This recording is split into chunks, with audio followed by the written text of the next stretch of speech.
All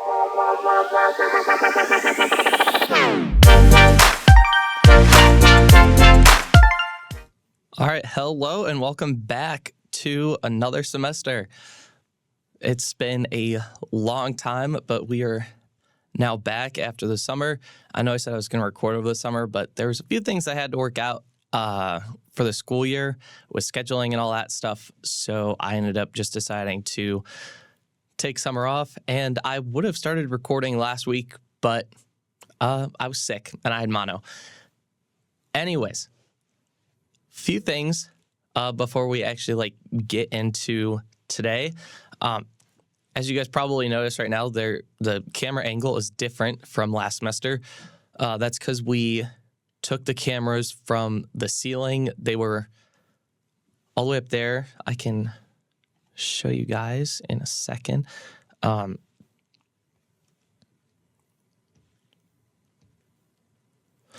So anyway, as you guys know, you guys mainly saw the top of my head, but that's changed because we just took the cameras from the ceiling. They're just sitting on the table, right in front, so you don't I don't really have to do any major adjustments, which is pretty nice. And you'll also you probably can't see because of the angle, but I'm currently sitting behind the soundboard now. Because I'm now also operating that. That's one of the things that I get to do as one of the podcast managers, which is where I'm at now with IU Student Television. And I'm also going to change the format of the show a little bit. This will be the last, I guess, normal format that you guys are probably used to, which is me talking to you guys, just me. But now I'm looking for one person to almost debate with, either debate or just bounce thoughts back and forth with. Mostly probably going to be talking about college football because after watching the past few weeks, I guess 5 now, because we just finished up week 5 with college football. I thought the games were going to be pretty easy to predict and everything, and nothing crazy was going to happen. But of course, I was proven wrong. And I think that should be the last thing that I've got before we go in.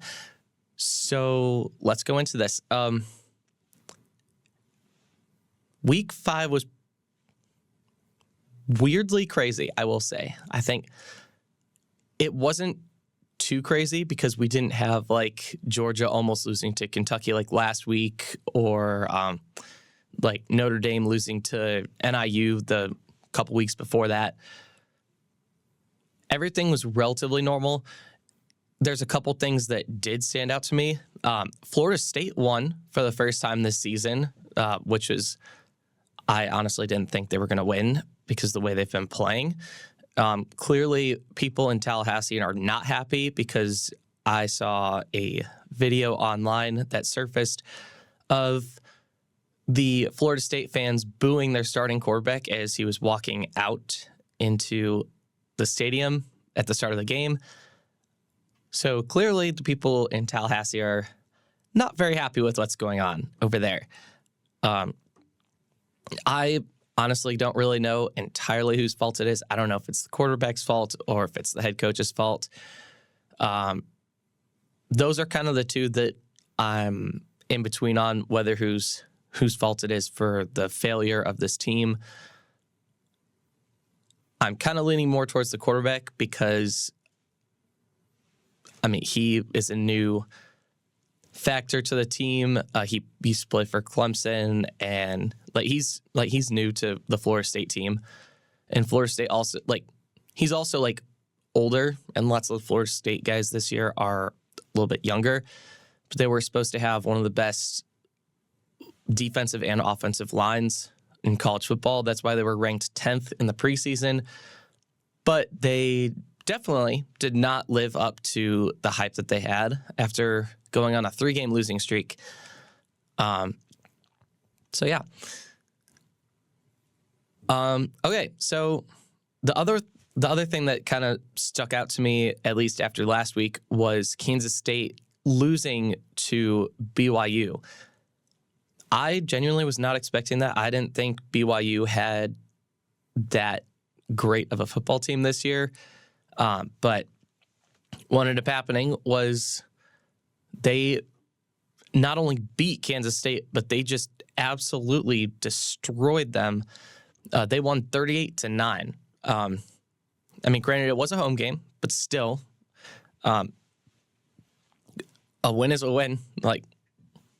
And with that win, since they beat Kansas State, who was, after beating Arizona, a hopeful to be a undefeated Big 12 champion by the end of the year, but the team, I don't know what happened, but they just completely fell apart right at the end, or just last week. Also, I don't think the AP poll is giving Indiana enough credit. That might be a little bit biased because, I'm in Bloomington and, obvious bias there. But we're 4-0 for the first time at the start of the season. And I feel like that's kind of getting overlooked. We had for our Big Ten opening, we went on the road and absolutely demolished UCLA. And we've pretty much crushed every single other opponent that we faced. I mean, granted, the other opponents were Group of 5 schools, but we also broke a 120-something-year-old record. We scored the most amount of points that we've ever scored against a team week 2. So, yeah. I don't know what they're thinking with the AP poll, but I think if we beat Maryland, we should get in the top 25. But the nice thing is, though, is that on ESPN's FPI poll, we're 15th after week 5. So, at least Indiana's getting recognized somewhere with the research, I guess, revival of our football program since the 60s and 70s. All right, so now I'm going to talk about the AP top 25. And this is partially just because besides the top 8, I don't really have I have some issues with the way that the rankings went about, how they went about the rankings. But we'll just go down the list. So, I mean, number 1 is Texas. I mean, that's not going to change. They won, and Georgia had a bye week, so they didn't have a chance to give reason to be ranked above Texas, which means Georgia is also at 2. Ohio State's at 3. Ohio State hasn't really played anybody this year, so I don't entirely understand why they're at number 3. They probably should be at 5, in my opinion, but oh well. 4 is Alabama. I don't really have any issue with that. I think Tennessee's at 5. Tennessee probably could go above Alabama. They have a much better resume, especially after their win against Oklahoma by 10 points.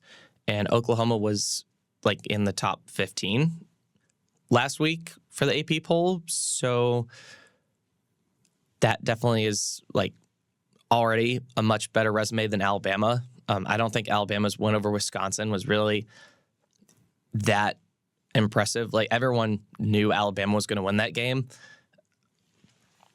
Ole Miss at 6. I get moving them down. I mean, they won, but again, kind of like Ohio State, Ole Miss hasn't really played anyone yet. So I can see Tennessee jumping them because again, their resume is now better than Ole Miss. They have the same records. They're both 4-0. So they're Tennessee's going to jump. Miami at 7. They move up after beating South Florida 50-15. South Florida has proven to be, in my opinion, a decent team.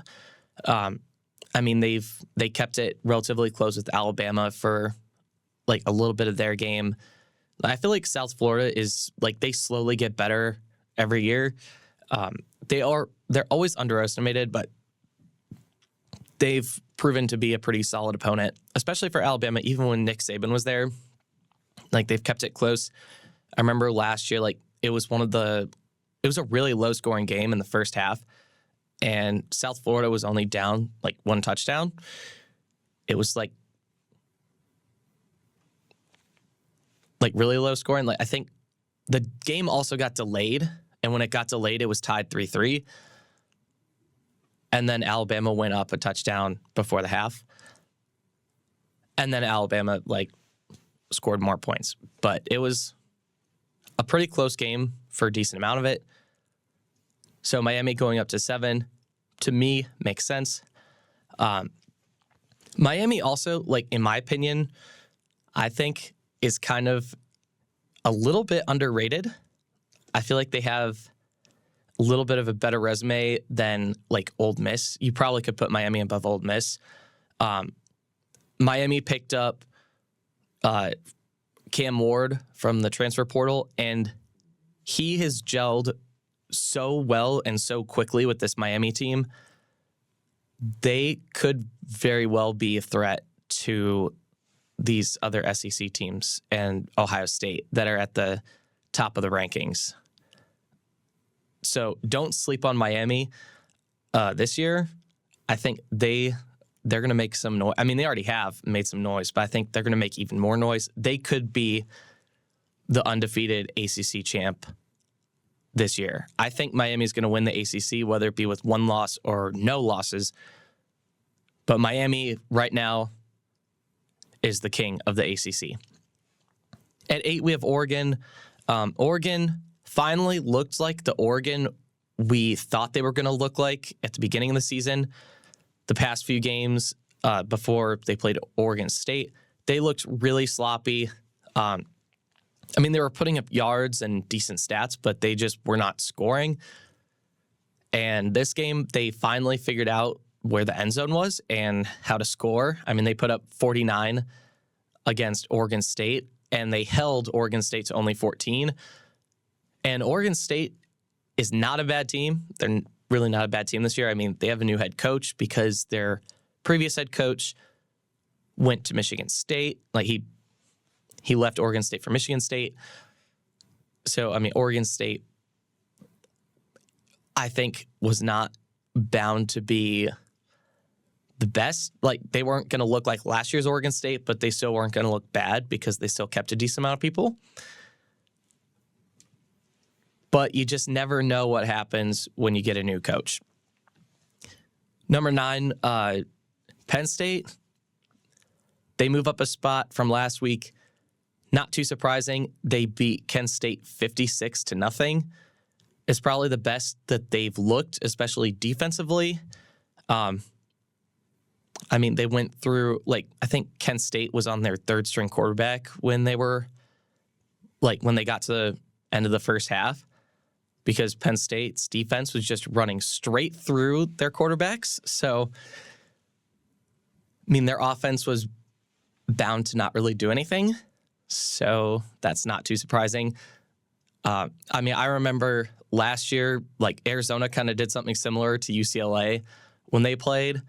Like, Arizona's defense was just running through those UCLA quarterbacks, and then they just ended up destroying them because UCLA was on their, like, 3rd or 4th string quarterback.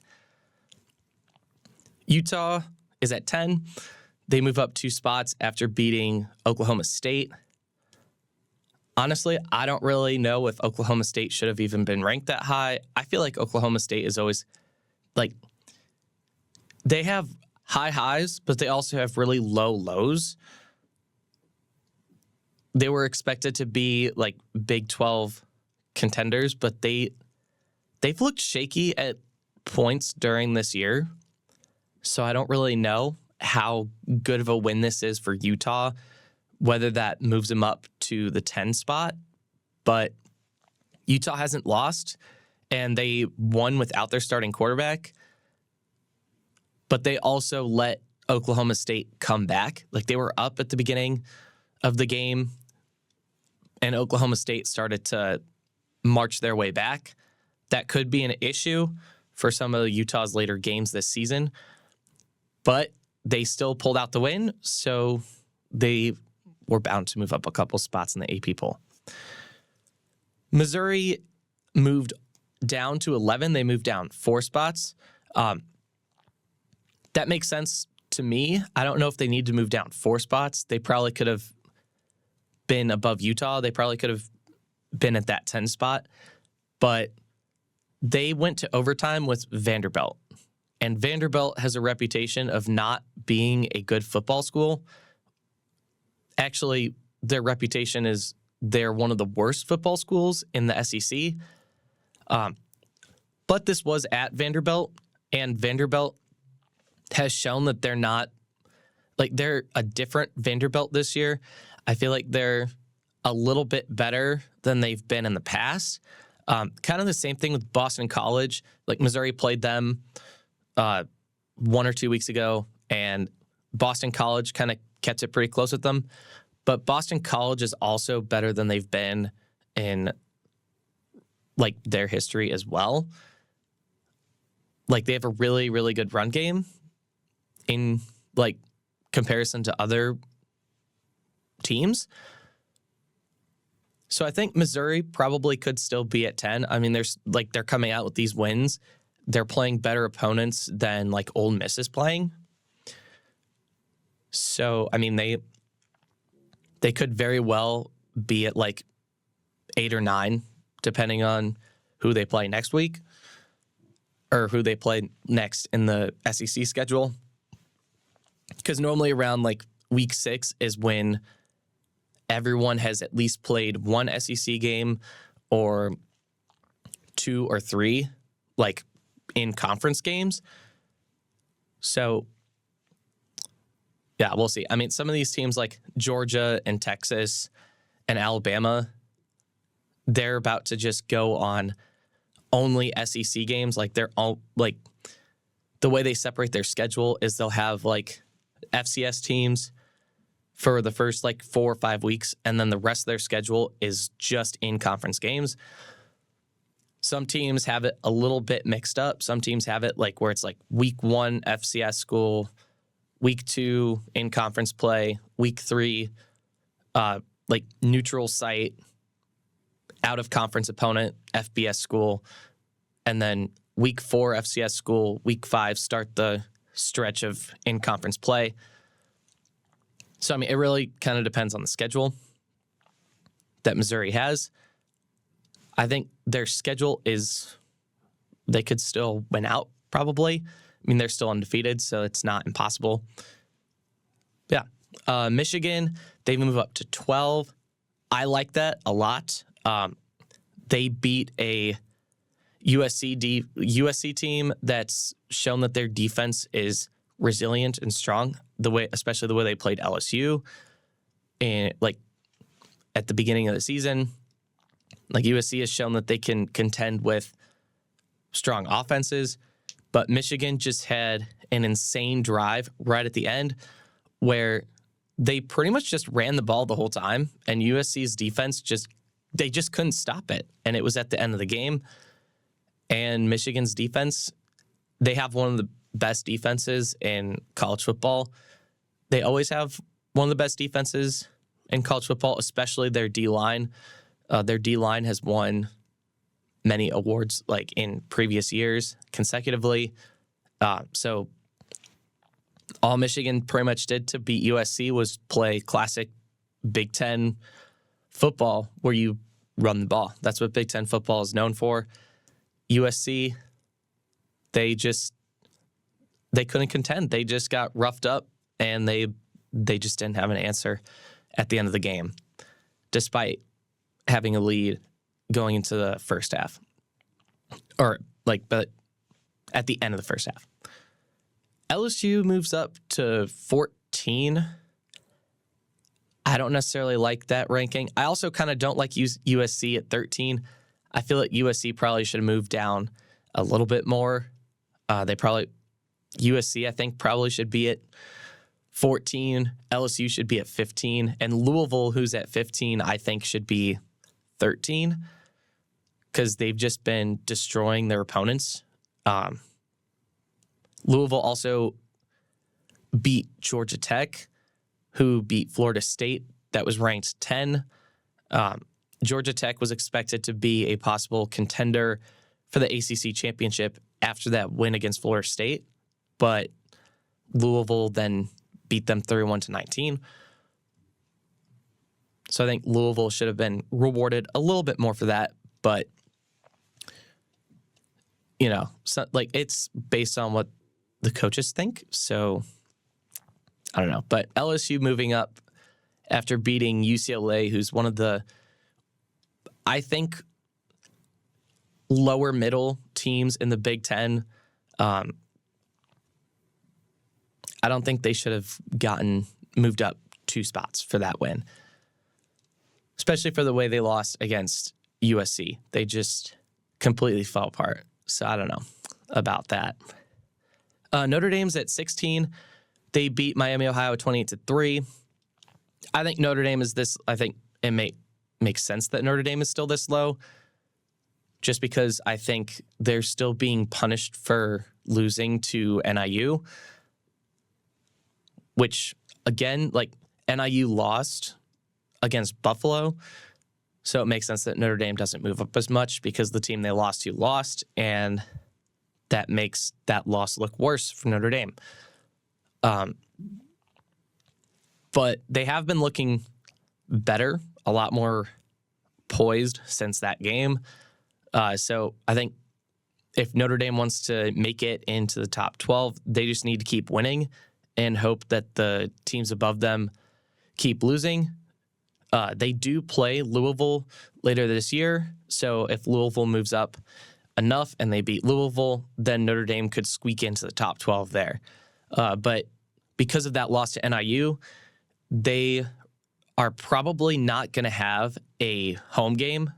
I think the expectation Notre Dame had this year was to get the number 5 spot for the playoff, get a home game against the 12 seed, which would have been a group of 5 school. Like, the 12 spot is reserved for a group of 5 school, which essentially for Notre Dame would have been a bye. But since they lost to NIU, they're probably not going to get that 5 spot. I think there's just too many teams this year that could contend for that 5 spot, and that loss for Notre Dame at the beginning of the year, even if that's their only loss, that is going to keep them from getting that 5 spot. Number 17 is Clemson. I think moving them up to 17, they moved up 4 spots. That makes sense to me. Their one loss is to Georgia, who's the number 2 seed. They were the number 1 seed when Clemson played them. I mean, sure, Clemson got destroyed, but they were still trying to figure out their offense, I think. And the past few weeks, they've really started to figure it out. They put 59 on North Carolina State, who was ranked previously before Tennessee just whooped them. So North Carolina State is definitely a team that's top 30 for sure. So I think this is a pretty solid win for Clemson right there. And they did give up 35, but I think that's because they took out their starters when they were winning. They were up 40 points at the first half. So, I mean, North Carolina State's going to put up points if Clemson's not going to have their starters in. But Clemson knows they've got to save up their starters to protect them for the end of the year, especially if they're trying to get a playoff spot. And Clemson is one of the ACC teams that could very well be in contention for the ACC championship game. And if they win that, they go to the playoffs, whether they could be ranked 15th and they could win the ACC championship game. They'll make the playoffs if they win that game. So I think that's the path that Clemson is looking to take this year for the postseason after losing to Georgia, because it's a lot. I mean, if you lose even one game, it's hard to get into the playoffs. So Clemson has to forge their own path. I think that's probably the best path that they can take this year. They just can't lose any more games, and they also have to hope that people above them lose their games. Ohio State at 18. Ohio State 3-0. I don't think anyone really expected this. They beat Iowa at Iowa in their in-state rivalry game. They destroyed Arkansas State 52-7, which is really good for them. I think Ohio State could very well be a dark horse for the Big 12 championship game, especially with Kansas State's just total breakdown against BYU. That really opens the door for Iowa State, in my opinion, to win that title game. The Big 12, I think, this year is probably one of the most chaotic conferences. The ACC is also one of the most chaotic conferences this year, I think. I just think it's a little more chaotic than like the Big 10 and SEC because you kind of know who's at the top of both those conferences. But with the ACC and Big 12, it's a little more chaotic at the top. So that opens the door for like teams like Iowa State, maybe even BYU, because I mean they're undefeated now. So they could also win the ACC or the Big 10 or Big 12. Wow. Big 12 title game. Oklahoma State also has a shot still despite being one loss. They just have to make sure that they are ranked second. So that means they're going to have to do well in their in-conference play. Because if you lose one match or one game, what am I thinking here? The win-loss, if you lose a game, let's just say for some reason Iowa State and Oklahoma State are like looking to be at the top. And Oklahoma State has one loss, but Kansas State has one loss, but their loss was out of conference. Let's just say Kansas State lost out of conference. And that was their one loss. So they're undefeated in the Big 12 conference, but their overall record, they have one loss. Whereas Oklahoma State, let's just say they lose in conference, which they did. They lost to Utah, which is Big 12. So that would mean that they are one loss in the conference, which moves them down a place. So that makes these next few weeks of college football for these teams super important because they're going to be in their in-conference play. But again, Iowa State, watch out for them. They are very well could be Big 12 champions if they just keep winning. Or they could at least get to that game, like that title game. Illinois at 19. I don't necessarily like this ranking for them. I mean, sure, they're undefeated Big 10. But they beat Nebraska 31-24 in overtime. I just think beating Nebraska, I mean, sure, they did it at Nebraska, but Nebraska has kind of, I mean, they have a fresh quarterback, like a true freshman quarterback. So their team, a little bit younger. Illinois is not as young. So Illinois has a little bit of an older team than Nebraska. And that means that they're going to be a little more disciplined with penalties, which is really what hurt Nebraska in this game. So I'm not sure Illinois at 19 is a good ranking for them. Personally, I think IU should be there. But again, like bias aside, I mean, Illinois is undefeated. Clearly, the coaches and the AP poll see something that I don't. But, I mean, if Illinois keeps winning, then I'm just going to ignore that. Oklahoma State is at 20. They moved down 6 spots after losing to Utah. I don't necessarily think Oklahoma State should have been punished that much, just because they were literally like 2 spots away from each other So they were basically evenly matched according to the AP poll, and yet they get moved down 6 spots. But when two teams that are further apart in the AP poll face each other, like USC and Michigan, USC only moves down 2 spots, and Michigan moves up like 6. I don't know. It just doesn't really make sense to me, but that's just my opinion. I think Oklahoma State probably is better than Illinois. They probably could have been at 19, maybe 18, but it's hard to put them at 18 with Iowa State there. So I think Oklahoma State and Illinois probably could flip-flop them. Maybe even put Illinois below Oklahoma, because Oklahoma's loss was against Tennessee, which is top 5 team. So I don't think Oklahoma should have been punished as much as they have. So we're going to go into the next ranking, Oklahoma. They're at 21.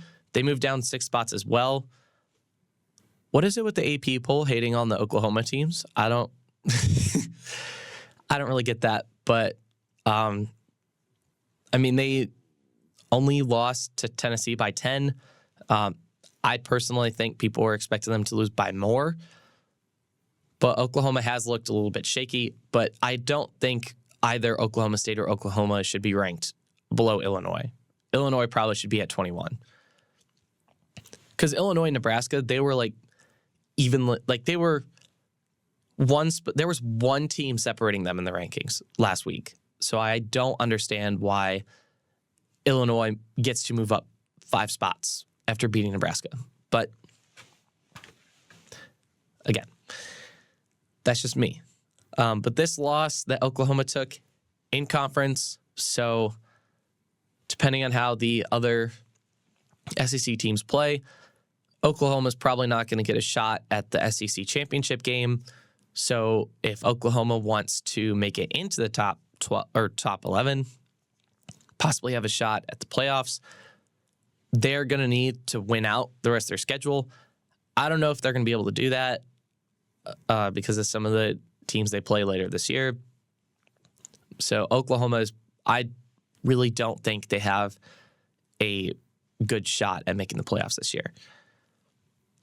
BYU moves up to 22. To me, that makes sense. Again, like I said earlier, Kansas State was a team that people were thinking was going to go undefeated and be the undisputed Big 12 championship winners. But then BYU was like, no, we're not gonna let that happen. So they beat a good Kansas State team. That puts them into the top 25. Respectfully, agreed. I think that's a really good spot for BYU to be put at for their start at the top 25. Kansas State, they moved down to 23. They moved down 10 spots. They had the biggest drop in the rankings out of all the teams. Makes sense. I mean, BYU was not in the top 25, so losing to a team that's not in the top 25, I don't think they really got a lot of votes for the top 25 either, because normally there's essentially honorable mentions at the bottom of the AP poll where it says others receiving votes. But I don't remember BYU really being high on that list if they were on that list. So I think that's why Kansas State moves down as far as they do, which makes sense. So now Kansas State, again, in conference loss. So if they want to have any hope in making it into the 12-team playoff this year, they're going to have to win out the rest of their schedule, which honestly, they probably could. I mean, they're a good team, but they're really going to have to figure out what went wrong in that BYU game if they want to win the remaining of their schedule. Texas A&M's at 24. I really don't understand why Texas A&M gets votes. They lost to Notre Dame at the very beginning of the year at home, where they were expected to win. They only beat Bowling Green by 1 touchdown. minus the extra point. Like they won by 6 points. And this was at home. This was at Texas A&M. And they're in the top 25 after that. Like, I really don't get that. But I personally think there's some bias there. I mean, there's been like jokes on the internet that Texas A&M and the people that go there are in a cult. Seems like some of these cult members have infiltrated the AP poll, in my opinion, because they should not be in the top 25. I really don't. I don't think they deserve it. They have not looked that good this year. Not good enough to be in the top 25 at least. Team that has looked good enough to be in the top 25 is Boise State, who is ranked 25. They move into the 25 spot after beating Portland State 56-14. And they also move up there because of NIU's loss to Buffalo. So, as you see, like, NIU is not in the rankings anymore. Boise State is a really good team. They kept it close with Oregon a few weeks ago. And their star running back is a possible Heisman contender. So Boise State, like they're legit. They're a legit group of 5 team, I think. They could very well take that 12 spot. I think Navy is also one of those teams that's a group of 5 that could also be in contention for that 12 spot. They just have to keep winning. Like, both those teams just need to keep winning if they want a shot. But yeah, now we'll go into the honorable mentions. 2 of these teams I think could very well have been in the top 25. Washington State, they received 67 votes. The most, so they would be like the 26th team. Makes sense. They beat Washington. They're undefeated. They have, like, honestly, I think they should be in the top 25 instead of Texas A&M. Because, again, they're undefeated. Better resume, in my opinion, especially because Texas A&M lost to Notre Dame, who lost to NIU. And they barely squeaked out a win against Bowling Green. So, yeah. Indiana was second on this list. They got 63 votes. Again, like I've said, even though I have bias because I go to Indiana, they, I think, should be in the top 25. I really do. Like, they look really good all around. Defense, passing game, running game. They've got a competent quarterback behind that offensive line. The quarterback can run. Like, Indiana is a very well-built team, especially with this new era we have with Curt Cignetti as our head coach. There's a lot of momentum riding behind Indiana, and yet the AP poll does not have them in the top 25, which kind of bugs me a little bit. Even like online, like when you see some people do like skits and stuff of the teams, and they give like the teams' personalities and whatnot.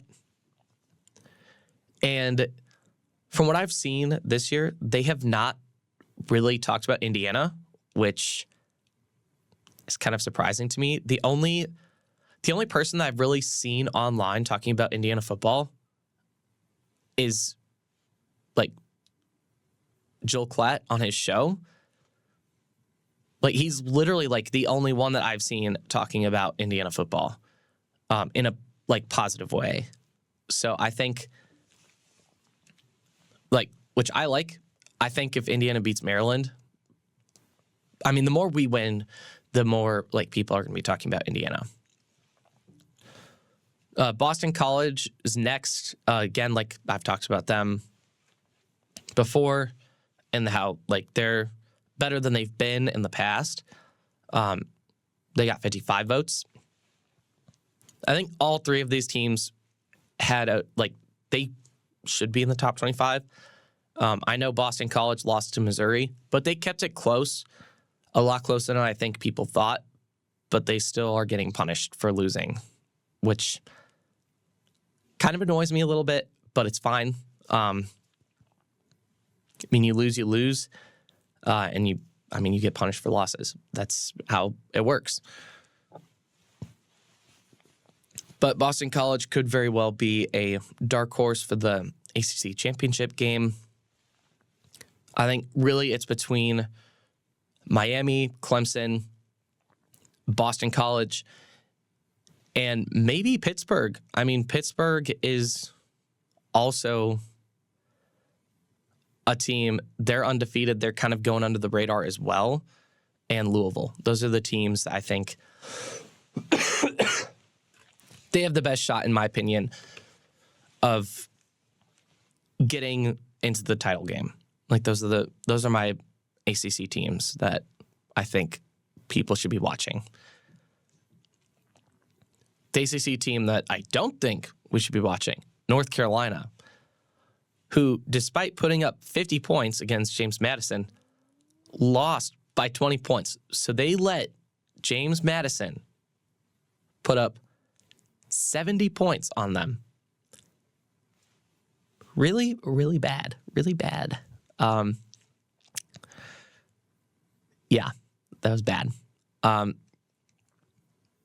think the one team in the other receiving votes, I mean, there's like UNLV, Pittsburgh, Nebraska, Iowa, JMU, South Carolina, Liberty, Arkansas, UCF, Arizona, SMU, and Navy. I think a team that probably should have received more votes out of those remaining teams, South Carolina. I think they probably should have received more votes. They look like a completely different team this year with Spencer Rattler not at quarterback anymore. I think they upgraded in quarterback play. They kept it really close with LSU. And LSU's ranked, South Carolina not ranked. And they only lost by 3. And the officials,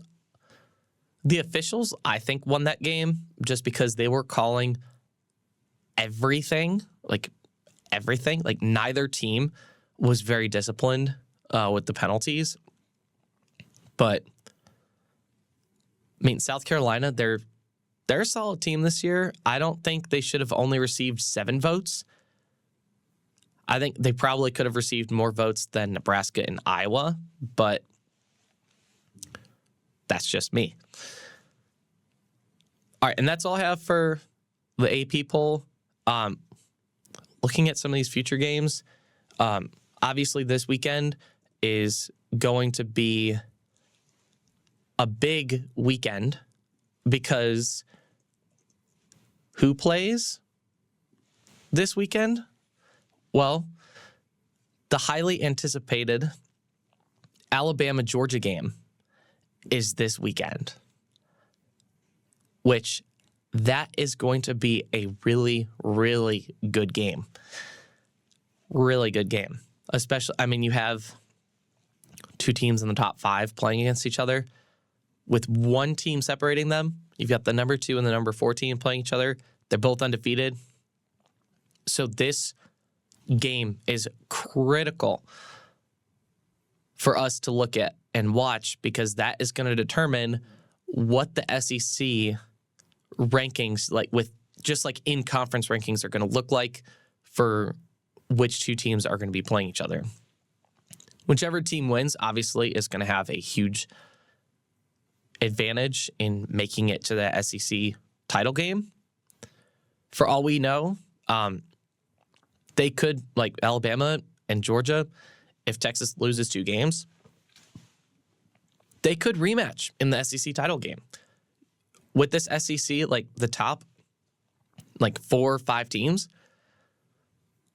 they all have a shot at that title game. I think they do. Especially the way they've been playing this year, they all have a shot. Some other games to look forward to. We have Oklahoma State versus Kansas State. Both these Big 12 teams looking for redemption after losing last week. You've got BYU and Baylor. Baylor's looking for redemption after losing to Colorado.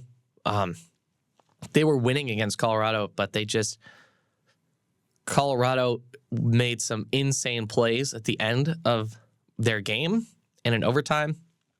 Like, they literally had a last-second Hail Mary pass with 2 seconds left in the fourth quarter to tie the game and put it in overtime. And then they came out with the win.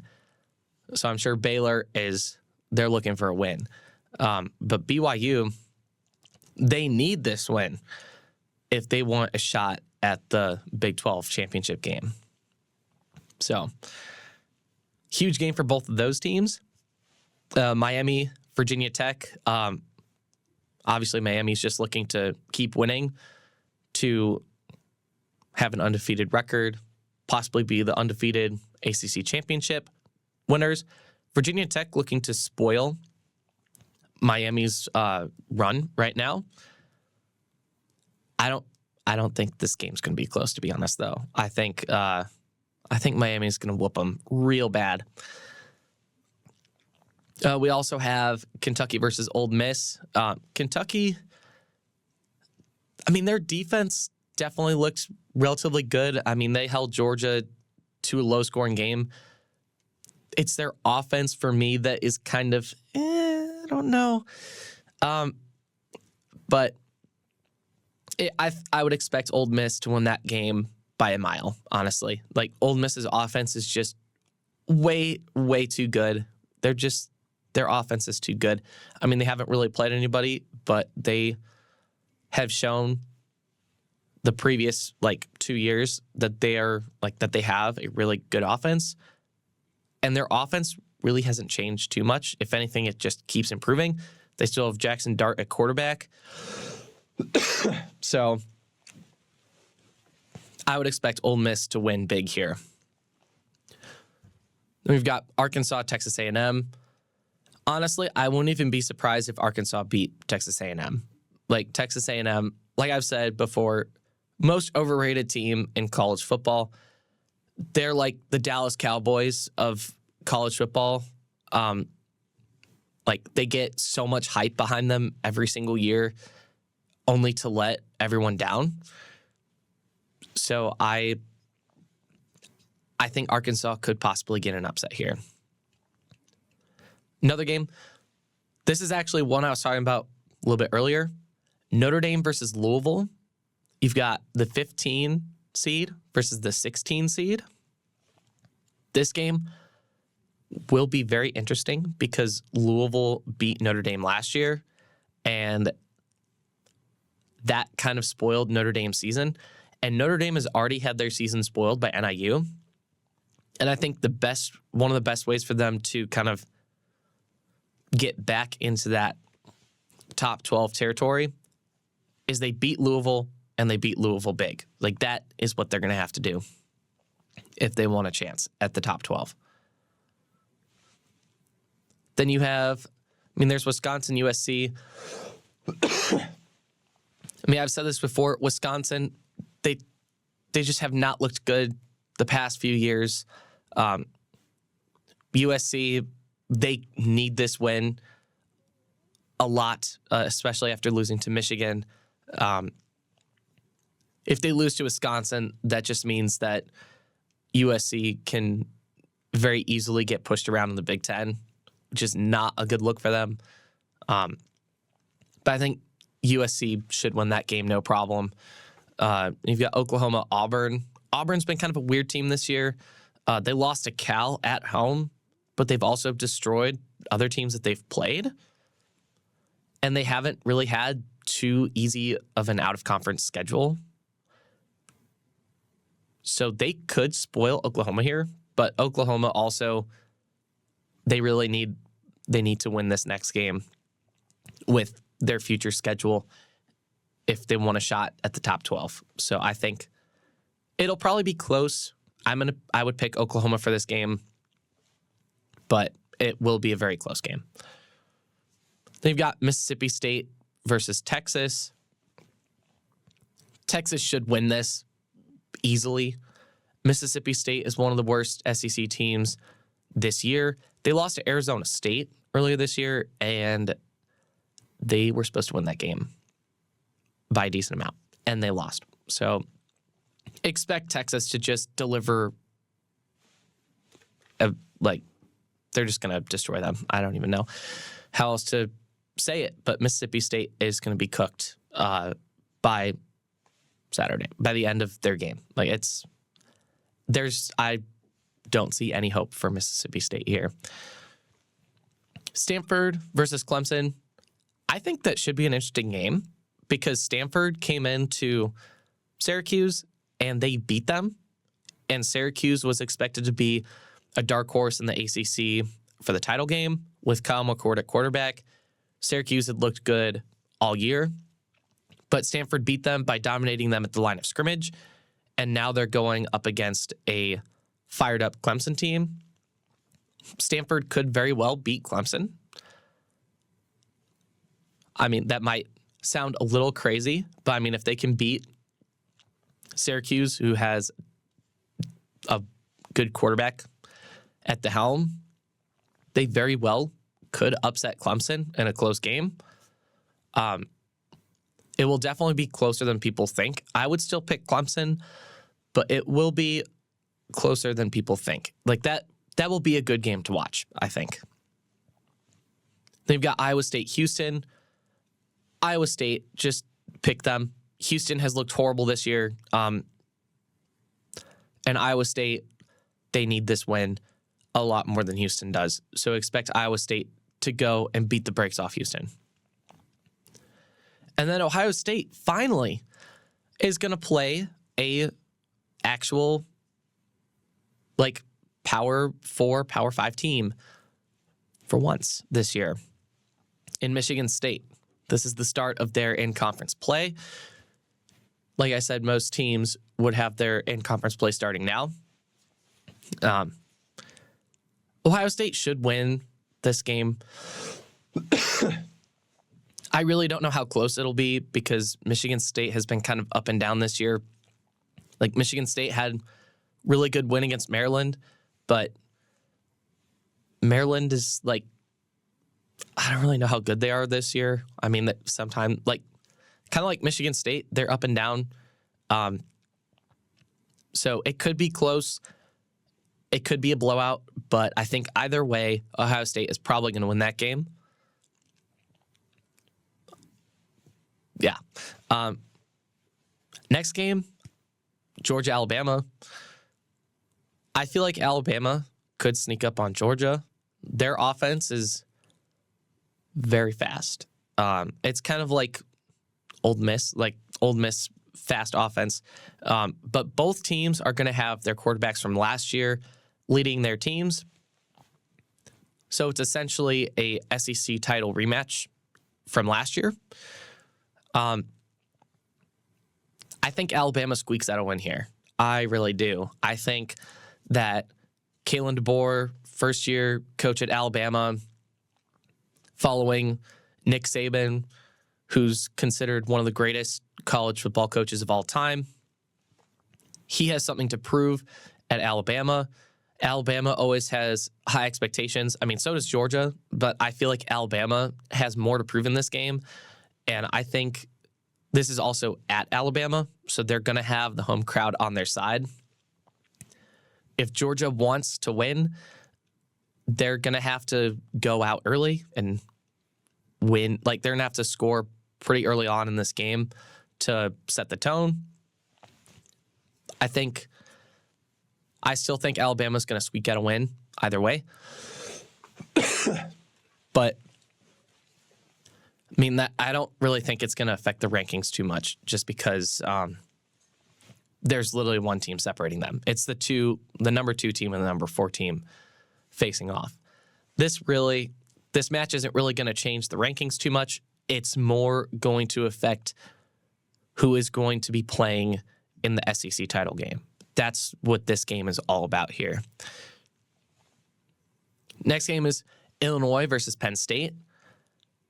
Now, Illinois has shown that they can contend with ranked teams, but the only thing, though, is one of those ranked teams was Kansas, who, in my opinion, hasn't really looked that good this year. And they also beat Nebraska at home. That's probably the best one they've had this year. But again, Nebraska has a younger team, less disciplined team, just because they're young. So I really don't know how they're going to fare against Penn State. Penn State is still going to have Drew Aller at quarterback, who was quarterback last year and a true freshman. I think Penn State, they always have a chip on their shoulder because they're always seen as the team that's below Michigan and Ohio State. And I think they're trying to break that trend. A good start to that would be to beat a ranked Illinois team. This is also at Penn State, so I think Penn State will probably win. And this would be a really good game for Penn State to win, to just slingshot through the rest of their season. It should be a close game, though, I think. It'll probably be close, at least a one-score game. But I believe Penn State will win. Then we've got South Alabama, LSU. LSU should win that game. I mean, come on now. Washington State, Boise State. Now, this should be a very interesting game because you've got Boise State, who's at that 25 spot, and Washington State, who was right below them in the AP poll. They received the most votes that was not a top 25 team. So you essentially have the 25 team versus the 26 ranked team. Should be a close matchup. Boise State, I think, could pull this one out.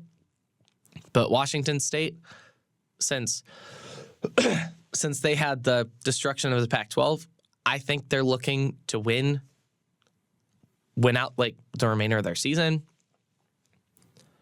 I kind of want Washington State to do that too. Just because I liked the Pac-12 conference. I feel like it was an underrated conference. They always would bring it, like whether it was Oregon and Washington, especially last year, like lots of Pac-12 teams were just really, really good and really fun to watch. But money talks. So it led to the reformation. I would say the breaking down of the Big 12 or the Pac-12, but the Pac-12 has been adding teams for next year. So it's really more of a reforming of the Big 12 or Pac-12. But yeah. Next match, Arizona versus Utah. You've got two teams that used to be in the Pac-12, now in the Big 12, still facing off against each other. Arizona beat them last year. They might be able to do it again this year. I think Arizona is hungry for a win. They still have the deadly combination of Fafita and McMillan. But in Utah, again, they don't have their starting quarterback right now because he is injured. So Arizona could pull off an upset here. But we did also say that last week when Utah played Oklahoma State. So we'll see what happens. I think it'll be close. I really hope Arizona wins just because I think they deserve a spot in the top 25 despite only getting like 3 votes in the AP poll. But I mean, just especially after last year, like Arizona was just a really fun team to watch play. So I really hope that they get to extend their season in the playoffs, but it's unlikely. But it would at least be nice to see them ranked. And then last of the ranked games, we have Oregon versus UCLA. Again, just like with Arizona, Utah, 2 teams. They used to be in the Pac-12, except they move to the Big Ten. UCLA has definitely regressed since last year, while Oregon, I think, has slightly improved. They're like about the same, but I think they've slightly improved since last year. Oregon should destroy UCLA, no problem. It doesn't matter if it's in Eugene or if it's in Pasadena. Oregon's gonna win, hands down. Like, there's no way they don't beat UCLA. All right, and that is all I have for today. Again, I like the tomorrow, or not tomorrow, but next week, show is going to look a little bit different because I'm going to be having a co-host, hopefully. So it'll be more talking, I guess, back and forth. Could be arguing, could be like mutual agreement. Who knows? We'll see. Also, I know like I'm wearing business casual right now, but that's because I have a class right after this, and the days that I record are also like our lab days where we do, we go into the news studio and we practice doing like recording for news. So we have to be camera ready. So that's why I'm in biz cash. Yeah. So hopefully you guys get a good, fun dose of watching college football this weekend. I definitely will be watching because I think college, like it's always crazy. I mean, you know, like March Madness is crazy, but college football is like a different kind of crazy because I feel it's for a longer stretch of time, and especially with the way the transfer portal works, you really don't know what's going to happen like in each game. It's always very, very interesting. And it's also nice to see like group of 5 teams, like they're getting better and better. Like they're starting to kind of catch up to the Power 4 teams, which is great. I think it's great because that just means that there's better football being played, and that means that more people probably are going to keep watching. And yeah. So I'll see you guys next week. Maybe with another person. The goal is to have someone else. Don't know who that's going to be yet, but you guys will find out next week. So, yeah.